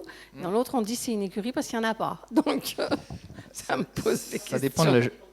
Ça va dépendre de la gestion des déchets aussi. Par exemple, à Marseille, là aussi, l'une des problématiques que les archéologues ont vues, alors pas par la céramique, parce que là, la céramique, généralement, on trouve plus de fragments, c'est qu'il y a une gestion des déchets. On le voit à travers les textes à Marseille, il y a des criées régulières pour dire les déchets doivent être amenés dans les... Enfin, il ne doit pas avoir de déchets dans la rue, quoi. Et en fait, oui, les déchets ne sont pas présents dans la rue à Marseille. C'est-à-dire qu'il y a des dépotoirs, comme il existe aujourd'hui, où on amène ces déchets. Là, on le voit sur le site de Notre-Dame, il y a une gestion des déchets. On met les déchets dans un certain coin. Le cheval n'est pas ferré continuellement. Ce ne serait pas bon pour ses pieds. On ne peut pas ferrer un animal continuellement. Donc, si on laisse traîner des bouts de fer, des bouts de métallique par terre, il va se blesser. Alors, finalement, ce qu'on va retrouver, c'est peut-être les derniers moments de l'occupation, en fait, à travers les clous de maréchalerie. Ou alors les objets qui sont rentrés dans l'intérieur du sol et qui ne sont pas visibles au nettoyage. Ça dépend aussi de la nature du site. Là, à Notre-Dame, je ne sais plus exactement quelle est la nature du sol, mais il me semble que c'est un sol dur, donc ça ne peut pas pénétrer en profondeur. Ça, c'est des éléments qu'il faut garder à l'esprit. Alors moi, c'est juste une petite réflexion tout à fait personnelle. Je serais un peu moins pessimiste sur la conclusion. 5 sites pour tout le sud-est. En préventif, on ne fouille jamais les sites dans leur intégralité. À partir de quand, de quelle quantité de matériel on estime que c'est intéressant, etc. En pondérant, avec ce qui vient d'être dit, les questions de gestion de matériel, d'érosion, de superposition de plusieurs occupations, à partir de quand on est assuré que le matériel vient bien de telle occupation et pas de celle du dessus ou de celle qui est postérieure. Bref, tout ça pour dire que le mobilier en général, et j'inclus la céramique et le monnayage, enfin tout ce qui est mobilier matériel en général, il est quand même super intéressant, à condition de le pondérer avec tous ces éléments-là, à condition surtout d'en faire des comptages et des études, ce qu'on n'a pas toujours le temps de faire en préventif. Ça s'arrange de mieux en mieux, heureusement. Mais je pense qu'on peut tirer beaucoup de choses, même si les sites ne sont pas fouillés complètement, même s'il y a des tas de problèmes d'érosion, de superposition, de gestion, de tas de paramètres, on peut quand même tirer pas mal de renseignements, quoi. Je suis tout à fait d'accord. Là, je parle simplement du contexte régional, où les sites fortifiés de hauteur ne font pas l'objet d'archéologie préventive, en tout cas pour le moment. Donc, où 90% des opérations consistaient en des sondages. Et un sondage, ça donne une fenêtre de compréhension, d'accord. Mais le peu d'objets qui est là ne permet pas de comprendre, ne permet pas d'être traité déjà statistiquement, c'est impossible. C'est pour ça qu'il faut bien prendre en compte aussi le nombre d'artefacts, que j'ai bien mis le nombre d'artefacts en parallèle de mes graphiques. Évidemment, après, on peut dire des choses encore plus précises, mais évidemment, en 20 minutes, c'est pas possible de tout faire. C'est aussi, par exemple, lorsqu'on va pouvoir fouiller des sites de plaine, des modes en concept plaine, là, dans les grands projets autoroutiers, on va tomber sur ce genre de choses de temps à autre. Et là, forcément, on va pouvoir les traiter, disons, d'une façon beaucoup plus en profondeur, par l'archéologie préventive. Moi, je ne suis pas pessimiste, simplement que, en fait, les données, actuellement, il y a 6 sites, en fait. En dehors de ces 6 sites-là, moi, je n'ai pas conscience. Je ne vois pas comment je pourrais rajouter d'autres sites pour cette zone géographique-là. Voilà. Mais après, dans le temps imparti, c'était difficile voilà. de faire beaucoup plus. Et pour Rougier, on n'est pas trop parlé, parce que c'est vraiment un travail en cours. Et de réinterprétation des données anciennes, il y a une gestion par dépotoir, Rougier, où il y a des espaces qui ont été transformés en dépotoirs. Et on voit bien que la partie élitaire, la partie château, basse-cour, les déchets restent là-haut et ne descendent pas. Ça, ils l'ont vu à la céramique dans la thèse. Et au niveau du mobilier métallique, il va falloir que je me pose la question comment les déchets ont été gérés, si c'était la même chose que la céramique, etc. Est-ce qu'on voit qu'à la fin de l'occupation du site, les objets proviennent essentiellement de sol et non plus de remblais comme avant. Donc là aussi, il y a un travail de réflexion à faire. Je n'ai pas encore pu le temps de faire. Ouais.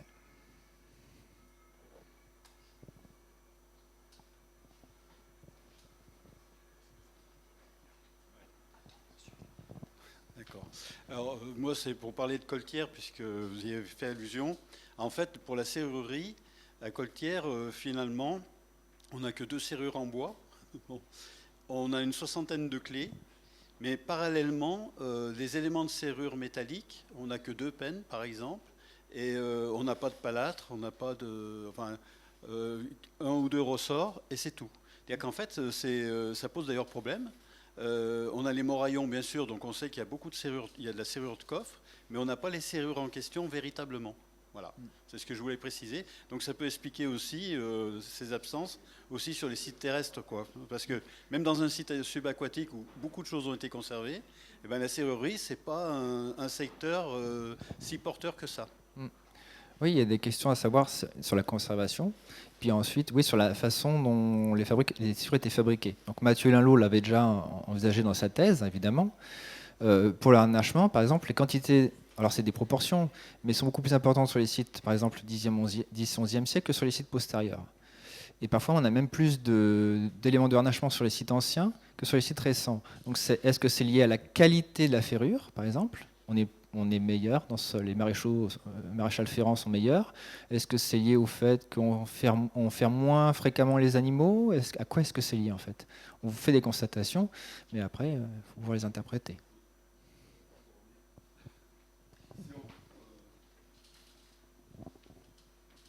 Pour les ferrages, par exemple à Coltière, on a à peu près 400 fers à chevaux.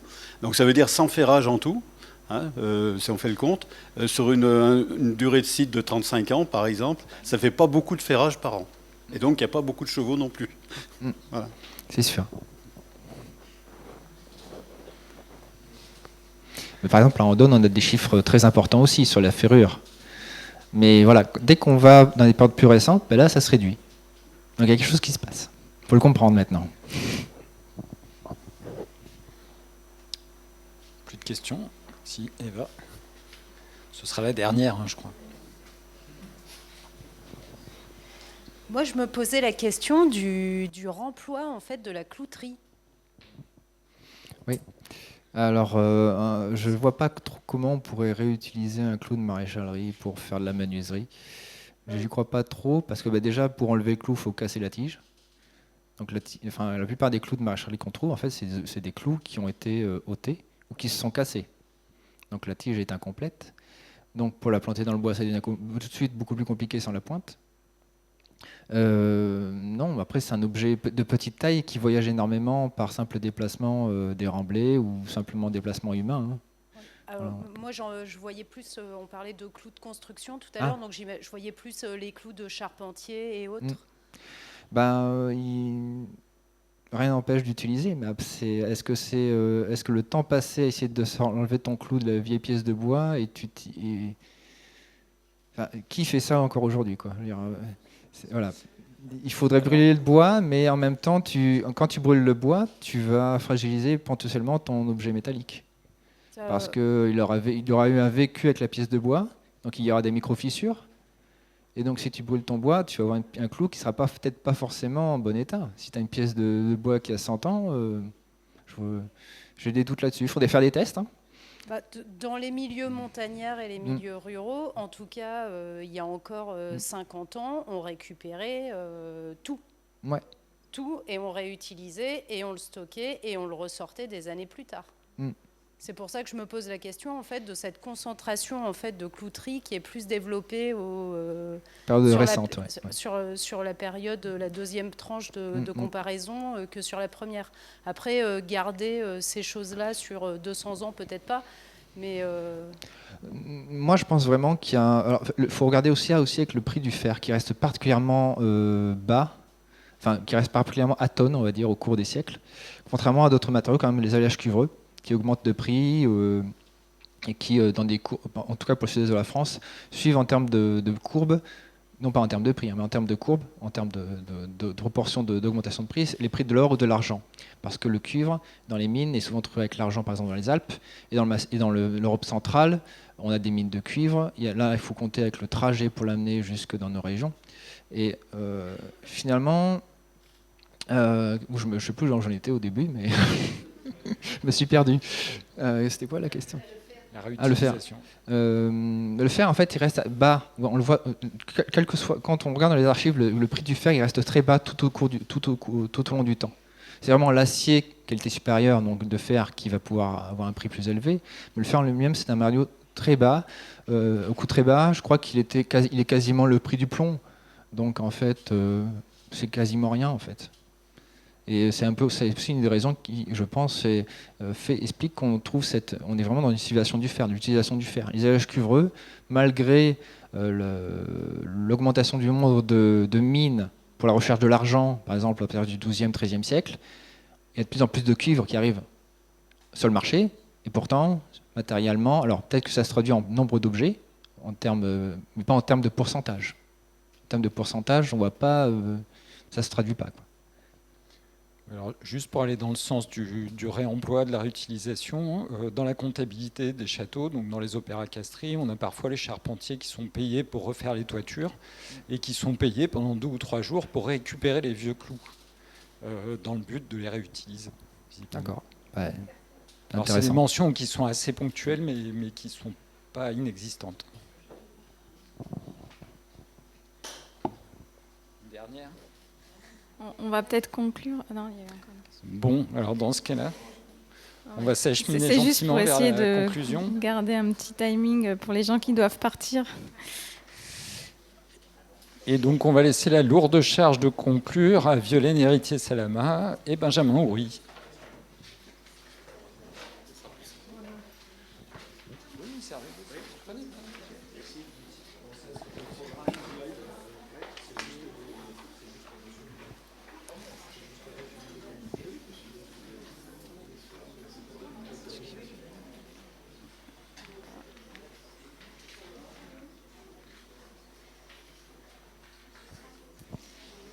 Merci en tout cas à tous ceux qui sont restés jusqu'à la fin pour tout écouter.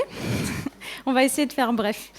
Donc je pense qu'on peut dire qu'on a encore une belle fournée de communication, comme au précédent colloque de ce PCR, qui montre donc, la richesse des travaux menés ces dernières années et auparavant concernant les fortifications. Il avait été essayé lors de l'élaboration du programme de définir certaines thématiques. Et il me semble que ce qu'on a pu voir, c'est qu'il est parfois quand même compliqué de mettre dans des cases les différents exemples de sites qui restent forcément un petit peu axés sur une monographie avec les différents... déjà rien que la présentation des éléments, des données, nécessite forcément parfois de toucher à différents thèmes. Si on veut prendre un petit peu le temps d'exposer le détail de ces données, ce qui reste primordial en archéologie.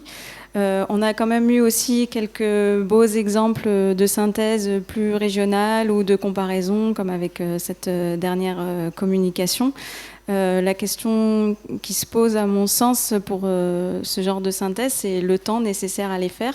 On a vu qu'elles étaient quand même souvent issues de thèses, donc nécessairement pour les multiplier, ça pose vraiment la question du temps de la recherche et de la manière dont elle se fait, des différents postes des archéologues actuellement. Une question un petit peu tendue parfois en ce moment. Et sinon, je voulais souligner pour ma part quand même l'intérêt de rester quand même sur des monographies pour justement aller au fond des données. On a vu là aussi l'importance de fouiller au long cours, d'effectuer différents types d'études sur un même site. Et donc on ne peut pas non plus mettre la charrue avant les bœufs et vouloir aller trop vite. Avant de passer la parole à Benjamin, je voudrais juste revenir sur le cas de l'Isère, donc avec cet inventaire des fortifications qui se clôt cette année, donc avec la fin de cette exposition et ce colloque. Donc tout le travail qu'Anouk Clavier a mené tout au long de sa carrière au sein du service du patrimoine culturel. L'inventaire lui-même est clos. Toutefois, c'est quand même juste une étape, puisqu'on a des sites identifiés, des fiches effectuées par site, mais maintenant, il reste encore à analyser toutes ces données dans leur ensemble, à effectuer des cartographies. Voilà, peut-être à essayer de déterminer sous quelle forme ces notices peuvent être rendues accessibles au public, au-delà des simples fiches qui vont être mises à disposition sur le site du département. Pour en arriver donc aux travaux du PCR et à l'entreprise qui a été menée depuis le début et à la finalité qui est justement d'arriver à avoir des comparaisons, un travail un peu plus systématique, notamment avec les fiches chronotypologiques de l'axe 2, c'est ça ? 3 ? De l'axe 3. Voilà. Donc il reste encore à nourrir par tout le monde, voilà. Et par nous en particulier. Moi, je vais conclure en remerciant tous les participants pour toutes ces communications qui ont été très enrichissantes, toutes différentes en fait, avec une approche toute particulière. Moi, récemment, pour l'introduction de la publication du colloque d'avant, j'avais évoqué que les données en archéologie médiévale avaient été renouvelées avec l'apparition de l'archéologie préventive dans les années 2000, qui a été une grosse pourvoyeuse de données. Et en fait, quand on voit ce colloque, ces communications-là, on voit qu'en fait, c'est indissociable des grandes recherches au long cours, parce qu'on l'a vu, par exemple, avec Marie Caillé, c'était vraiment l'élément qu'il montrait, c'est que l'archéologie préventive, ça va être une vision d'un élément, il va toujours nous manquer des bouts, et des fois, pour l'interprétation, on a besoin de ces recherches au long cours pour vraiment comprendre tout le site, et donc l'archéologie programmée a toujours son importance, en fait, même si l'archéologie préventive donne des données assez rapidement. Donc c'est vrai que depuis les années 2000, ça a été exponentiel. Et puis Laurent D'Agostino avait fait un peu une synthèse là-dessus sur l'accélération justement des données disponibles à partir des années 2000. Mais on voit, par exemple, avec la fouille d'Evelyne à Châteauneuf-en-Val-Romée, quelque chose de vraiment long qui permet d'aborder quelque chose de manière exhaustive, ça permet de comprendre beaucoup plus de choses que si on avait les choses lacunaires. Et pareil, ce que disait Olivier avec le mobilier, c'est qu'en préventif, effectivement, on ne va pas forcément avoir le temps de tout récolter déjà. Et ça, c'est ce que Loïc Benoît a vu à Clermont, justement, avec un protocole en programmé, qui est de passer le détecteur de métaux dans chaque US. Donc, et là, on voit le corpus de métal qui explose par rapport à ce qu'on a d'habitude. Et ça, en préventif, c'est très difficile à mettre en œuvre. Donc voilà. Donc on voit la complémentarité et ce colloque-là nous permet en fait, je ne vais pas dire de réconcilier parce qu'il n'y avait pas de guerre, mais d'unifier en fait et de montrer que les données elles peuvent être complémentaires entre ces sites-là et on peut justement mieux comprendre nos sites en discutant entre nous surtout. Et un deuxième point, c'est aussi que, et ça c'est apparu aussi dans le PCR, on l'avait notamment fait dans l'axe 2, mais qui est très flou, et on s'en rend bien compte, c'est qu'on a besoin d'un vocabulaire commun pour pouvoir discuter. Et là, on l'a bien vu avec les premières communications d'hier qui parlaient qu'est-ce qu'un château, premier château, villa fortifiée. Alors, en fait, il faut qu'on se mette d'accord, voir s'il y a des spécificités régionales aussi, ça peut exister. Pareil, je voyais avec aussi les bourgs castraux, les forts villageois, est-ce que des fois, on ne se recoupe pas les uns les autres sur des terminologies? Alors, il n'y a pas eu beaucoup forcément de réflexions qui ont été faites de manière générale, mais je pense que ces rencontres-là, ça permet un peu de voir aussi qu'il y a des gens dans d'autres secteurs qui appellent les mêmes choses, nos mêmes objets d'études, mais d'une manière différente. Il faut essayer de comprendre pourquoi et puis essayer d'affiner ce vocabulaire, parce qu'en fait, c'est la base pour pouvoir se comprendre. On va essayer de parler avec les mêmes mots, ça serait plus simple. Voilà, et je voulais conclure aussi pour dire que moi, là, le PCR finit son deuxième programme triennal là, à la fin de l'année 2025. Je vais passer la main après avoir dirigé pendant 7 ans. Donc Loïc Benoît reprend normalement la suite du PCR. Et ce colloque, justement, va nous permettre de nous réorienter, de renouveler un peu nos problématiques pour que, justement, on soit toujours dans le renouvellement, dans l'activité, et pas se reposer sur nos acquis et faire toujours la même chose. Donc, bien entendu, il y a des choses qui vont rester. Forcément, on va rester sur le médiéval et sur la fortification. On va pas partir sur autre chose, autre objet d'étude. Mais par contre, on va peut-être changer nos manières de l'approcher. On va peut-être intégrer plus de personnes aussi, voire aussi dans nos méthodes ou nos manières d'enregistrer les informations et de les rapporter au public ou aux autres chercheurs. Donc voilà, c'était un peu pour conclure sur une note informative et qui augure que du bon pour la suite, hein, de toute façon. Voilà, je vous remercie.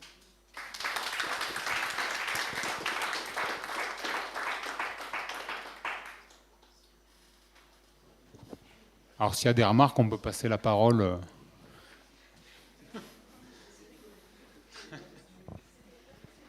S'il n'y a plus rien à dire de particulier... Des questions? Pardon. Ah,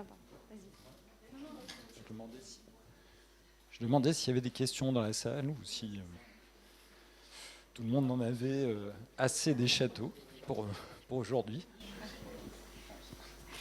Du coup, je voudrais juste vous signaler, donc on avait mis ici les exemples des publications. Donc ça, c'est des sentinelles de pierre et de bois, bon, pas en vente ici, mais que vous pouvez acheter via les éditions du CIAM, dans toutes les librairies. Voilà.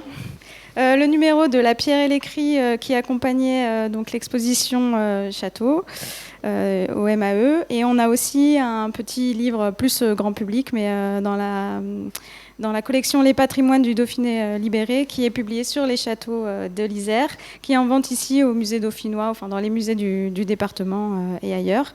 Et puis enfin, pour sortir cette fois des châteaux et des fortifications, vous annoncer que ce soir, on a l'inauguration de l'exposition d'une collègue, Sophie Luchier, qui a mené, elle, un inventaire sur les bourgs à l'époque industrielle. Donc là, on change complètement. Ce soir, aux archives départementales de l'Isère, et qui sera visible jusqu'en mars, si je ne m'abuse, si jamais ça vous intéresse. Et encore un autre inventaire de notre service, de béton et de lumière. On va encore plus loin cette fois, c'est avec le XXe siècle, l'architecture religieuse de l'Isère au XXe siècle, qui est en ce moment visible à la Maison de l'Architecture à Grenoble.